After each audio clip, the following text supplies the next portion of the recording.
Solar panels in the White House, I think, are a really important message that solar is here. We are doing it. We can do a lot more. I am very bullish on the future of solar energy as a key part of our clean energy future. The size of the array that we established here is the typical size for the average American house. Being at the White House, we do have some security concerns. We can't cover the entire roof with panels, though that would be good from an energy saving standpoint.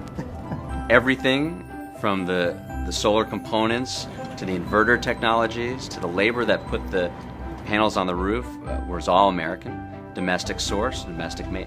It serves as a symbol that American technology in solar is available, it's reliable, and it's ready for millions of Americans across the country. So the first thing what we did was we drilled down to the concrete and then basically epoxied a series of threaded rods back up through the batten tops. We then were able to install a series of grids for a subassembly upon which the solar panels could then be secured.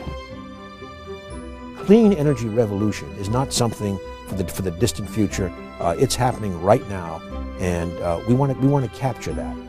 Every 4 minutes, some small business or homeowner is going solar. In a sense, we're going through a transition here, and the industry is going through a transition that we're just seeing the beginning of.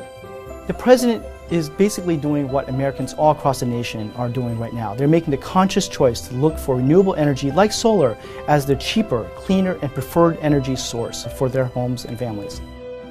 You know, we need a diversified clean energy portfolio as articulated in the president's Climate Action Plan, which we are actively engaged in now.